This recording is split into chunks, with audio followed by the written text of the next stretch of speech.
salaamaaleykum Wakam Renaissance.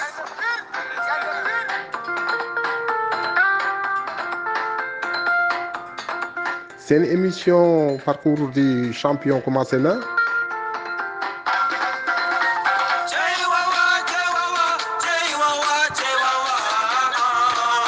tey ñu am ngandum gaynde tey bu ñëw taxaw suñu kanam. gaynde Njaay ndax liggéeyal na réewam. liggéeyal na dëkkam. ñu koy wax Badara Wade.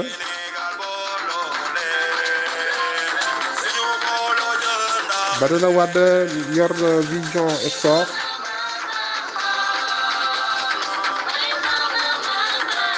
doon koo xam ne Wakam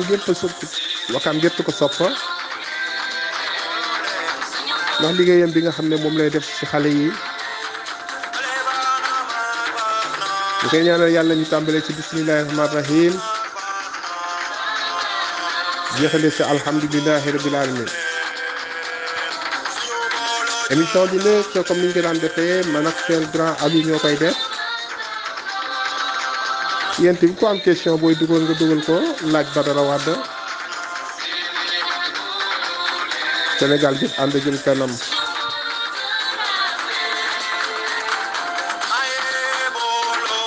kon nag nañ leen booloo. bu ñu boolee rek am doole. ñun Sénégal nañ booloo. jërë ngeen jëf gaa yi. waaw xale baax na mag baax na jërëjëf ñu commencé émission bi. asalaamaaleykum wa rahmatullah. salaamaaleykum Badara ñu ngi lay nuyu di la ziar. Badara tey yow yaa doon suñu invité boo xam ne Wakam Renaissance yëpp ñu ngi ko doon xaar ngir nga waxtaan ñu ci lu bari. Badara dañ la bëggoon laaj d'abord nga defal ñu sa présentation. fi nga jaar ci wàllu sa temps enfance ndax ñu mën koy xam. asalaamaaleykum chers sportifs man la Alioune Badara Wade donc dëkk Wakam quartier Takrou. J'ai été éduqué par mon grand-père El Hadj Medoune Sey et ma grand-mère Khary Menga Thiam. jànge école Wakam 2 de 76 à 77 maa ngi woon foofu fa la tàmbalee jàng école primaire. Après génn fa en 84 86 ma def Yàlla Suren école Médine Jean de la Fontaine Boubou Ndiaye Sam de la Fosse moom la foofu laa jàngee école secondaire am diplôme BFM jeexalee samay études de la Fosse en terminale donc côté jàng bi. foofu laa jaar ci école en école primaire nag dañ ma dénkaane woon far may passé donc y a une affaire qui m'a marqué dans l'école primaire parce que damay passé dem ba CM1 monsieur Dramé c'est le père de Cheikh Dramé ñu affecté ko fa mu ñëw mu ne kii dañ ko teel a dugal école déjà tëb na benn classe mu delloo ma en classe de CM1 bi ma delloon rek sama maam sax moo ñëw directement école sama maam Médoune mu ne kuy passé kenn du ko delloo après l'affaire m'avait trop marqué après sama yaay jaar fa si gannaaw ne non nañ ko bàyyi mu toog foofu parce que dañ ko dénkaane woon muy passé quoi. En ce moment sax monsieur Dramé raison bi taxoon mu def ko mooy que ne il disait que maax doomam Cheikh Dramé on est nés tous dans le même jour. Donc Cheikh déjà c'est un frère jumeau parce que ce que je lui reprochais dama ne ko yow yaa taxoon ñu delloo ma quoi voilà c'était marrant quand même. Après j'ai continué les études tranquillement à l'école primaire jusqu'à aller en lycée etc. merci beaucoup Badara kontaan nañ trop vraiment ci présentation bu rafet bi waaw Badara nañ la bëggoon laaj est-ce que mën nga ñu wax ci sa carrière de football est-ce que yow football nga bi nga nekkee xale bu fekkee football nga fan nga jaar est-ce que football nga nawetaan ainsi de suite. waaw xam naa ne kumpa la suñu bëri parce que ñun comme déjà je commence à dire que ne amuloon jugement donc boo amul jugement rek systématiquement si tu n'es pas au niveau de tes contemporains tu t'arrêtes très vite mais comme tout jeune Wakamois joué naa jullikaay ba terrain Salane terrain Cité Asegna terrain Ëkk Galtop ak Polaper daanañ dem aussi Mermoz si jardin bi dafa def ay match amical terrain Waneen aussi parce que comme école 2 laa doon jàngee dama daan am occasion di wàcc foofu di fa jouer ak ñoom Jibi Thiam ay ñoom Bakar Ndiaye bu Pa Francky tout ça déjà ce sont mes premiers amis yu ma jëkk fréquenté après aussi joué naa en cadet avec ASC Ndaga bi ñuy changé turu Ndaga bi di ko def Guney Taglu ñun ñoo doon joué cadet Guney Taglu boobu donc on était des jeunes amul woon ay jugement amul dara bi ma joué cadet aussi pour aller plus vite bon après rang naa senior mais j'ai pas pu surmonter à l'équipe senior du jouer ce qui a fait que je me suis dit que ne bon y a pas de souci mais ma continuer di entraîner parce que athlétiquement j'étais bien te ce qui m'a prouvé ça mooy que ne bi ma demee armée en 93 dans l'armée bi ñuy defee suñu formation bay ñëw man on m'avait affecté élève gradé par la suite il y a un colonel Papal Gomis qui est venu nous dire que ne nañ ko réaffecté au bataillon de l'intendance par le biais de commandant Faye que je rends les honneurs le commandant Mamadou Faye de Ouakam bi ma indee foofu intendance ñu indi ma après bureau de sport may joué si ma ñëw def test rek xam nga ne Ouakam de gars yi nee nañ aayuma quoi ma joué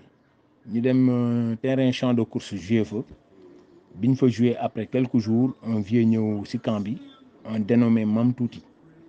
mu ñëw ne damay laaj booy bi nekkoon si équipe bi ki si gënoon nekk booy noonu doon joué avant centre xam nga dama ko bëgg a récupérer fii muy ñëw Jal Diop di entraîner après intendance bon comme maa ngi doon def nekk militaire di jàngi école en plus parce que boobu aussi maa ngi Saint-Michel di jàngi c'était pas possible donc c'est ça qui a subitement m'arrêté après joué tuma à part jouer nii rek di fo quoi comme loisir voilà mais j'étais un bon joueur parce que joueur bu ñuy surnommé Bokandé je pense que t'étais pas nul donc voilà c'est comme ça que ma carrière de foot s'est arrêtée très vite je dis même pas carrière mais voilà c'est ça après par la suite je me suis dit que dans le football il y a beaucoup de corps de métier donc kooku moom Dieu m'a éveillé très tôt que comme il y a beaucoup de corps de métier donc il faut se diriger dans notre beneen système donc comme je dis toujours c'est bien que pour être entraîneur il faut être un ancien joueur qui a du vécu mais il y a d'autres corps de métier de sport dont c'est pas que l'entraîneur là je me suis viré vers l'administratif du football après j'ai eu beaucoup de am naa si daal beaucoup de formation yu ma si def avec beaucoup d'humilité quand même def naa si formation yu bëri dont je possède ces attestations et ces diplômes. macha allah Badara man je n'ai jamais su que def nga formation militaire ah yow lii kay moo tax nga doon un vrai combattant ah vraiment yow vrai combattant nga macha allah et puis sa parcours bi aussi vraiment macha allah lii kay moo tax nga xam yoon wi quoi voilà mais Badara est-ce que da nga ci wàllu dirigeant est-ce que da nga mas a nekk président Guney Taglu bu fekkee mas nga nekk président Guney Taglu nga wax ñu expliquer ñu ban année la woon. bon avant may nekk président Guney Taglu dañ nekkoon ay tout jeunes di ñëw di fekke réunion yi di participer avec ñoom Jean Wally ñoom Lo Sey Pa Boubacar Diaw et tant d'autres ñoom Fokkan xam nga ñoom ñëpp dañ doon nekk seen réunion yi souvent dañu doon invité nag ñun boy yi ñu toog bu ñu toogee fekk réunion yi souvent nag ñu am suñu grain de sel wax ko si xam nga parce que boobu ñoom amoon nañ benn écoute quoi te bëggoon nañ yaatal affaire yi contrairement à ce qui se passe aujourd'hui donc après quelques années j'ai vu que équipe bi di suuf quoi ma ne bon man je me porte candidature nekk président bi bi ma nekkee président bi aussi c'est defe naa gunay taglu boobu moo si gën a neex waaw parce que dama ñëw rek boobu comme maa ngi doon dem Maroc di travailler avec le Raja ak El Jadida parce que au Raja j'étais là-bas avec un franco-ivoirien Yves. Donc mun naa wax sax ne beaucoup de joueurs yi dugg Raja c'est par le biais de moi entre 2000 ba 2005 yooyu 2007 parce que Yves man la doon jox relais yi au niveau des clubs sénégalais mais il y avait pas que des sénégalais après par la suite si laa ne gunay taglu dama koy jël en main ma jël que ne bon la première chose à faire mooy dañuy def ay tests après les gens rigolaient mais test gunay taglu test léegi biñ ñëwee nag di def test yi ñu recruter ay joueurs ambay ñëw dama mais président parce que moom ku si xarañ la woon wax dëgg yàlla ku si sonnoon la sax ambay ñëw na ma mais président yaa Moussa Souma moo ne ñu daf ñuy day dugg ren si équipe bi daf ñuy boole benn waaye dinañu jox xaalis nangam mais dafa ne moom nañ ko fay 200 000 ma ne ko waa mais léegi moom su fekkee am na tuyau yi yéen bu ñu nay si loolu mu ne ma non kon nañ dem këram biñ demee mu ne bon booy yow miin naa la mais xam nga amuñu affaire noonu booy dama leen wax ñu jox ma 200 000 dafa am ay jours yu may woo ay dépenses la tout ça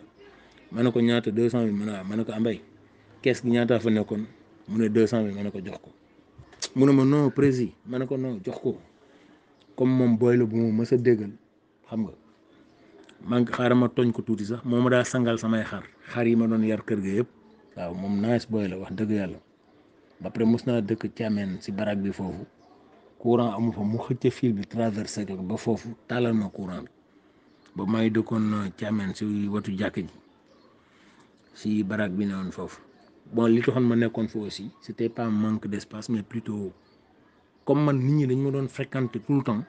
donc il fallait que ma isolé wu foo xam ne on dérange plus quoi mu ñëw nag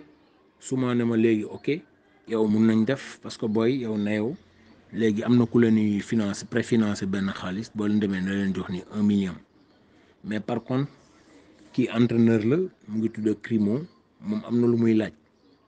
Crimo ne ma bon moi je demande 2 portables ma ne ko ok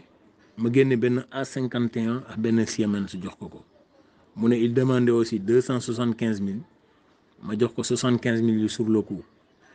après mu ne man de kon ren gunay taglu suma engagé wu na après de suite ma gis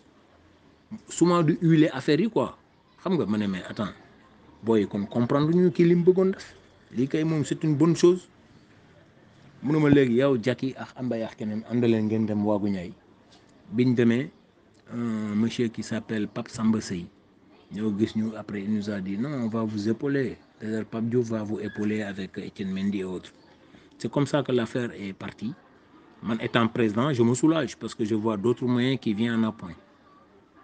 après mu indi nag ay recrues ba man jour yi ñu recruté woon ñun concurrence bi dafa metti parce que moom il est venu avec des joueurs de Ligue 1 des joueurs même qui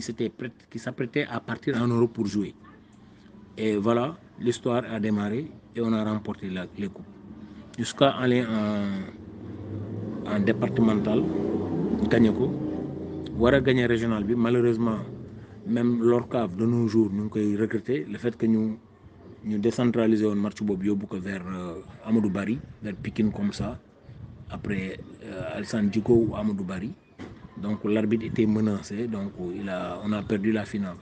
la demi-finale régionale beneen année bi successif aussi maa doon président bi aussi gagné nañ ci coupe cadet donc franchement ñëw na am chance aussi gagner des coupes étant président mais avec une ossature bu baax parce que y avait je répète encore le nom de Ambay parce que maa doon président bi mais c'était lui qui exécutait avec toute honnêteté il y avait Bassirou Diop Jules Man Souleymane Goré Papa Dam tant d'autres ñëpp a mobilisé woon daal moment boobu ba équipe bi après kenn xameetu ko nag ñëpp commencé gunay taglu noonu la demee ba ñu jël coupe am naa chance ñu gagné coupe cadet dem départemental mais nul ne doute que Guney Taglu c'est un grand club parce que tu peux être un grand club et avoir une petite équipe loolu nit ñi di confondre tu peux avoir une grande équipe et être un petit club. non gars yi dama leen di ñaan fi ngeen toog ngeen tàccu Badara vraiment un joli parcours vraiment un joli parcours ah mais lii moo taxoon kay Guney Taglu année boobu graawoon man maa ngi si doon rappelé nag quelques waa Wakaam ñu mel ni ñoom Bou Thiam ñu ngi woon si équipe boobu année boobu ñëpp lañ dóor ah ñëpp lañ dóor waaw man daal maa ci amoon benn match amical ak ñoom terrain Jàmmalaay alors ñu amoon benn nul maa ngi rappelé sax Bou Thiam bon ma ne dama leen superviser woon nag dama leen superviser woon lu bari ma ne bon Guney Taglu bi pour nga xaw koy tëj il faut nga tëj laaf yi ñoom bu caam la woon keneen ki xaw ma te woon kan la boo ko tëjee rek après ñu xeex ak ñoom si milieu terrain bi keroog ñun ñoo leen doon 3-0 bu caam su fekkee ne yaa ngi koy fàttaliku merci beaucoup Badara mais Badara yow dama bëggoon xam est-ce que yow yaa créé futsal. Oui, je vais arrêter encore sur Guney Taglu parce que bu caam je lui rends les honneurs aussi mais dama lay expliquer benn anecdote quoi. dañu boobu Guney Taglu boobu wute nax bii bi may njëkk a nekk président bi dañu ñëw regrouper à la cité ASECNA ma ne ah Sidi c'est un excellent joueur hein et puis mu ngi jouer ay port affaire yooyu Sidi ñëw nekk entraîneur bi ñoo teg fa benn panne def fa ay pousse ay affaire yooyu ne benn pas moo ñu ko jox pour xooñ yi booy ku ñëw dugal sa loxo rek xam nga bu ko defee si kii bi kola bi jam ka si boo dugalee sa loxo dalay jam léegi mu ne booy sangu leen te affaire bi bu leen jam mayoon na ko mais je reste mais booy yow affaire yi gars yi ñu ngi koy sangu mu leen di jam mu ne ma non benn sëriñ joxuma ko maa ko tey quoi donc pour wane la kooku moom saay-saay la woon quoi mais sama nice boy a ngi noonu xam naa moom dina revenir un peu sur lui un peu sur beaucoup de bienfaits qu'il a fait envers moi mais bu jam c'était moo doon base équipe boobu parce que équipe bi benn moment ay étranger rek si nekkoon étranger yooyu nag ñu bëri dañ foogoon ne ay guinéens lañ mais alors que y avait que 3 guinéens ñu jóge woon Guinée le reste amoon na guinéen yoo xam ne ay d'origine guinéen lañ mais waa fii lañ donc gars yi bu ñu doon jouer am na benn match contre Guissor si je me rappelle match bi yeegul waa ji dafa ñëw si coach bi naka non c'est que ñi susu la ñuy làkk quoi susu alors que ñaari joueurs ñoo si doon làkk susu quoi 3 joueurs guinéens yu jógoon Guinée donc Guney Taglu boobu c'était une belle époque et puis il y a plein de trucs qui ont beaucoup fait pour Guney Taglu en ce moment-là franchement donc en parlant du futsal bon avant le futsal il y avait le beach soccer. Le beach soccer est né dans le salon de Medoune Mar, ancien international. À ce jour, il y avait moi, Medoune Mar, Ibrahima Ndiaye Chita, Lamine Ngom, Aïtou Sey, Diabaram, et Moustapha Diop. On parlait de discuter comme on discuterait discuter, voilà. Juste, on parlait des cantonnements.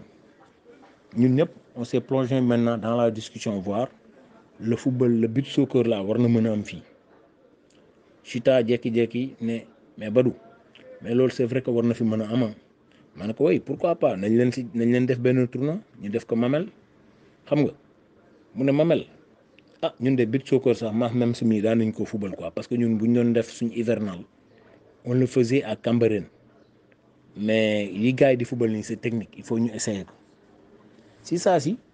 Lamine Ngom ne mais mën naa ko wax Abdou Mbaye dem si yàlla Abdou Mbaye bi doon joué Wakam après comme ça c'est lancé premier beach soccer bi sax kii demuloon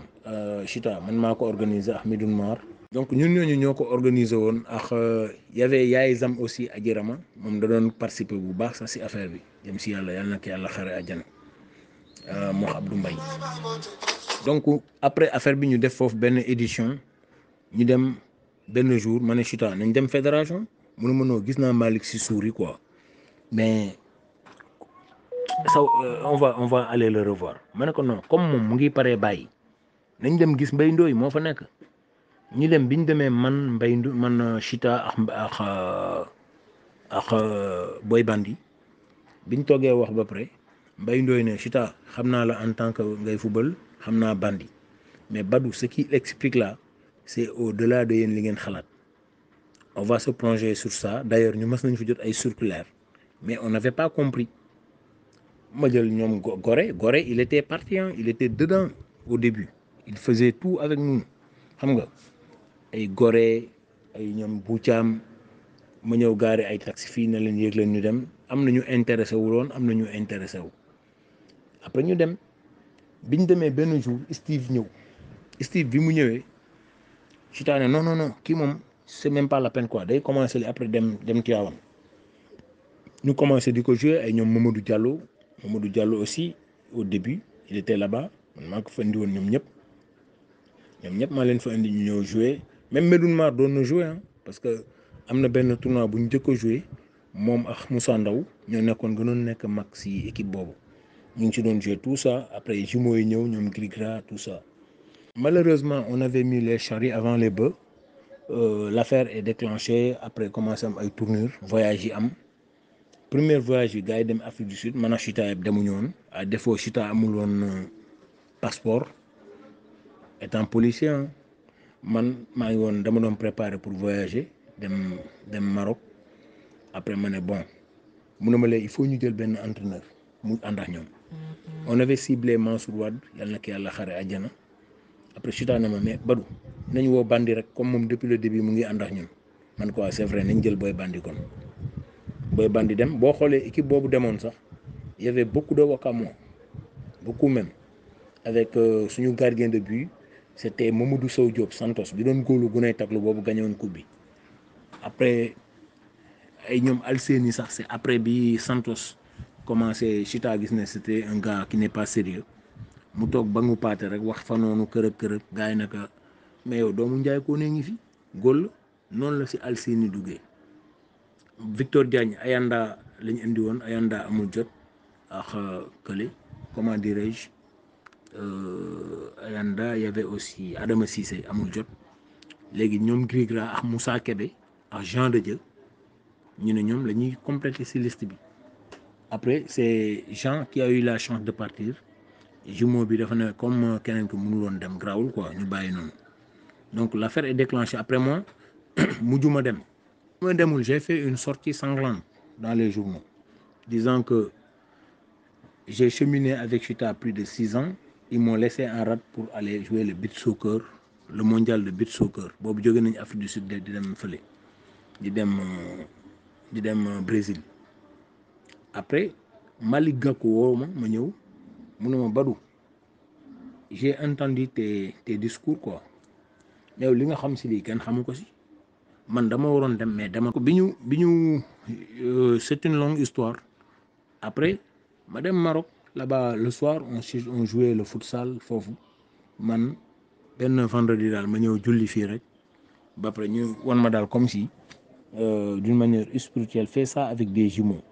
de suite j'ai pensé aux jumeaux de Assane Lo et Ousseynou Lo ma sigi nii rek gis si jàkka ji jumaa ji gris grade yi dugg ma ne kon de sama gars yi bu ñu génnee ñu gisee ñu génn ma woo leen gris na ma waaye yow maa ngi la soxla man samay rakk sax xaw ma nu ma ko terminer boy il faut ñu dem sa gàll toog waxtaan quoi il faut une solution quoi pour ñun ma ne ko non ça tombe à pic parce que moi je vais lancer le futsal mu ne ma ah bon ma ne ko waaw mu ne ma non on est à 200%. Clac, le futsal est lancé avec beaucoup de personnes ñu ñëw ñu jàpp si ñu nekk si ba yàlla di si ubbi ay buntu tamit di si voilà buntu yu bëri ubbeeku si donc ma nekk ku nekk ñaari tànk bokk si beach soccer bi bokk si futsal bi donc je suis l'un des précurseurs du beach soccer et du futsal au Sénégal ça je le redis encore avec beaucoup d'humilité donc toutes les personnes que j'ai aidées ou avec leur talent d'autre part avec indi leen si ñu am chance nekk si je regrette rien parce que de nos jours il y a mon image qui reste.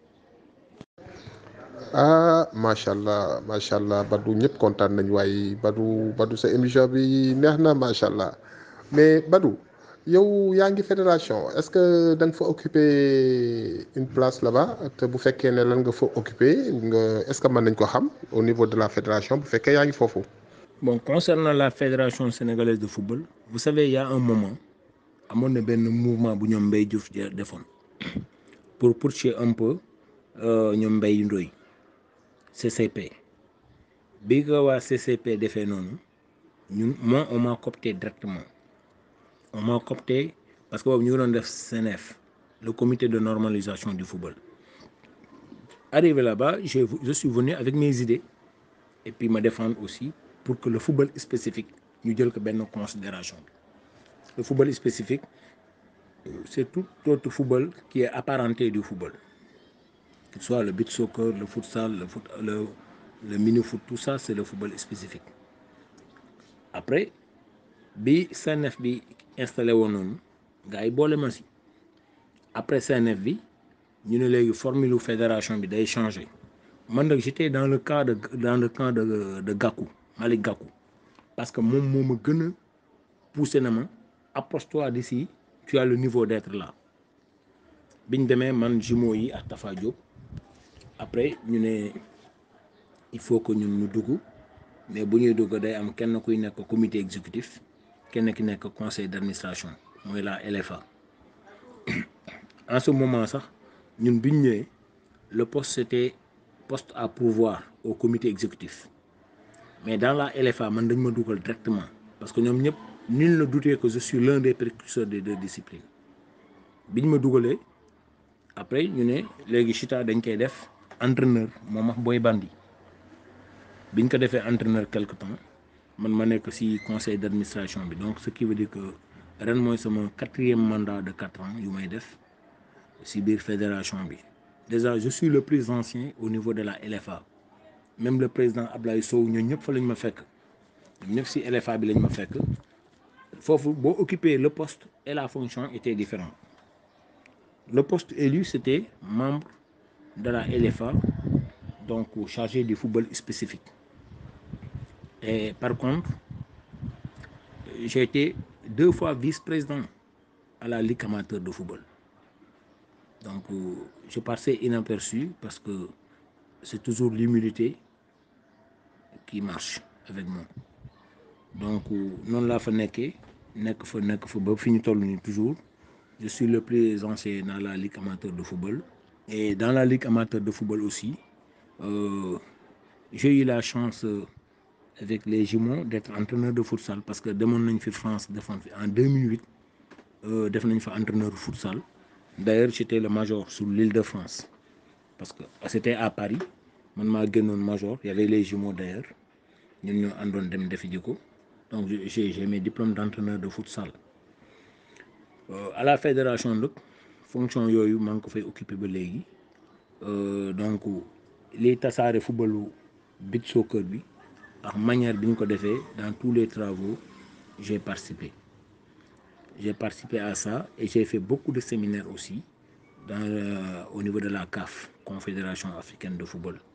def naa ay séminaires ay kii yu bëri yoo xam ne bokk naa ci quoi. Aujourd'hui même au niveau de la Fédé, la Ligue amateur, je suis le chargé de la communication. Oui. Bon, concernant la Fédération sénégalaise de football, vous savez, il y a un moment amoon na benn mouvement bu ñoom Mbaye Diouf defoon pour pousser un peu ñoom Mbaye Ndoye CCP bi ko waa CCP defee noonu ñun moi on m'a coopté directement. On m'a coopté parce que boobu ñu ngi doon def CNF, le comité de normalisation du football. Arrivé là-bas je suis venu avec mes idées et puis me défendre aussi pour que le football spécifique ñu jël ko benn considération bi. Le football spécifique c'est tout autre football qui est apparenté du football, que ce soit le beach soccer, le futsal, le mini-foot, tout ça c'est le football spécifique. Après bi CNF bi installé woon noonu gars yi boole ma si après CNF bi ñu ne léegi formule fédération bi day changé man nag j'étais dans le camp de Gakou, Malick Gakou, parce que moom moo ma gën a poussé na ma approche-toi d'ici, tu as le niveau d'être là. biñ demee man jumeau yi ak Tafa Diop après ñu ne il faut que ñun ñu dugg, mais bu ñuy dugg day am kenn kuy nekk comité exécutif kenn ki nekk conseil d'administration mooy la LFA. En ce moment sax ñun biñ ñëwee le poste c'était poste à pourvoir au comité exécutif. Mais dans la LFA, man dañ ma dugal directement parce que ñoom ñëpp nul ne doutait que je suis l'un des précurseurs des 2 disciplines. biñ ma dugalee après ñu ne léegi Chita dañ koy def entraîneur moom ak Boy Bandi biñ ko defee entraîneur quelque temps man ma nekk ci conseil d'administration bi, donc ce qui veut dire que ren mooy sama 4e mandat de 4 ans yu may def ci biir fédération bi. Déjà je suis le plus ancien au niveau de la LFA, même le président Ablaye Sow ñoo ñëpp fa lañ ma fekk, ñëpp ci LFA bi lañ ma fekk. Foofu boo occuper le poste et la fonction étaient différents. Le poste élu, c'était membre de la LFA, donc chargé du football spécifique. Et par contre, j'ai été 2 fois vice-président à la Ligue amateur de football. Donc, je passais inaperçu parce que c'est toujours l'humilité qui marche avec moi. Donc, non la fa nekkee nekk fa ba fi ñu toll nii toujours. Je suis le plus ancien dans la Ligue amateur de football. Aujourd'hui même, au niveau de la Fédé, la Ligue amateur, je suis le chargé de la communication. Oui.